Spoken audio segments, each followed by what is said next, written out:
গল্পের নাম অর্থের চাহিদা। রণজিতের মাকে রচিতের মার খুব ভালো লাগে। খুব সাধারণ একজন ভদ্রমহিলা, কোনো অহংকার নেই, খুব মিষ্টি করে কথা বলে।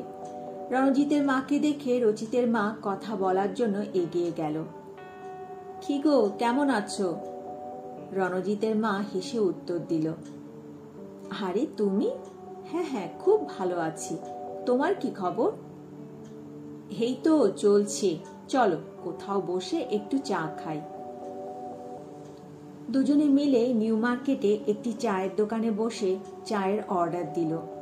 প্রথমে ওরা বাচ্চাদের পড়াশোনার খবর নিল, তারপর ওরা নিজেদের ব্যক্তিগত কথা শুরু করলো। রণজিতের মার কথা শুনে রচিতের মা আশ্চর্য হয়ে গেল, এমনও কি হয়? রণজিতের বাবা ছেলেকে মানুষ করার ব্যাপারে খুবই স্ট্রিক্ট। ওরা বংশ পরম্পরায় প্রচুর টাকা পয়সার মালিক।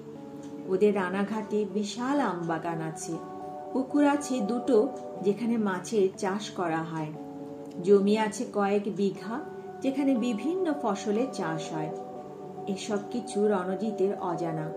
ও জানে ওদের শুধু একটা বাড়ি আছে আর বাবা একটি প্রাইভেট কোম্পানিতে চাকরি করে যেখানে তাকে প্রচুর পরিশ্রম করতে হয়।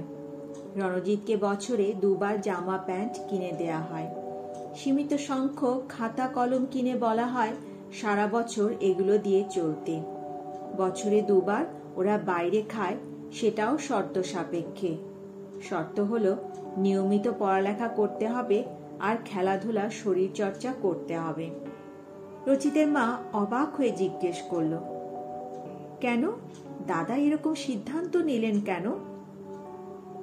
রণজিতের মা ধীরে ধীরে সব খুলে বলল। রণজিতের বাবারা ছিলেন 3 ভাই বোন আর কাকাতো ভাই বোন ছিল আরো 3 জন। জন্ম থেকেই প্রচুর বিত্ত বৈভবের মধ্যে ওরা লালিত পালিত হয়েছে। কোনো কিছুর অভাব ওরা দেখেনি। কিন্তু ভাই বোনগুলো কেউ পড়ালেখার প্রতি আগ্রহ দেখায়নি। রণজিতের বাবা ছাড়া কেউ মাধ্যমিক পাশ করতে পারেনি। বোনগুলি অকালপক্ষ হয়ে পালিয়ে বিয়ে করেছে। এক ভাই জেলে আছে রাজনৈতিক মারামারি করার জন্য, আরেক ভাই মাতাল। বাবা কাকা যা সম্পত্তি দিয়েছিল সব বেচে খেয়ে নিয়েছে। আরেক ভাই জুয়া খেলে সর্বশান্ত হয়ে ভিন রাজ্যে পরিযায়ী শ্রমিকের কাজ করে। নিজের পরিবারের এই বিপর্যয় দেখে রণজিতের বাবা এই সিদ্ধান্ত নিয়েছেন যে নিজের সন্তানকে প্রাচুর্যের মধ্যে রাখবে না, ওকে কষ্ট কাকে বলে শেখাবেন। সেজন্য রণজিতের বাবা মা মধ্যবিত্তে জীবন যাপন করেন। রচিতের মা মনে মনে ভাবে, ওদের এত আছে যে সেগুলো লুকোতে হয়, আর ওদের কিছুই নেই সেটাই লুকোতে হয়। রচিতের বাবা ভিন রাজ্যে একটি বেসরকারি প্রতিষ্ঠানে ক্লার্কের কাজ করে। টাকা পয়সা যা পাঠায় তাতে ওদের মোটামুটি চলে যায়। এর মধ্যে বৃদ্ধ শ্বশুর শাশুড়ির চিকিৎসা খরচও মেটাতে হয়। মাঝে মাঝে এত দৈন্যতার মধ্যে থেকে মনে হয় রচিতকে ঠিকমতো মানুষ করতে পারবে তো। একটি সরকারি স্কুলে রচিত পড়ে। রচিতের মার খুব ইচ্ছে ছিল ওকে একটি ইংলিশ মিডিয়াম স্কুলে পড়ানোর, কিন্তু সেই প্রাচুর্যতা ওদের নেই।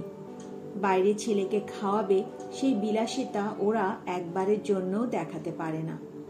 রণজিতের মা চলে গেলে রচিতের মা ভাবে, কি বিচিত্র এই জগৎ।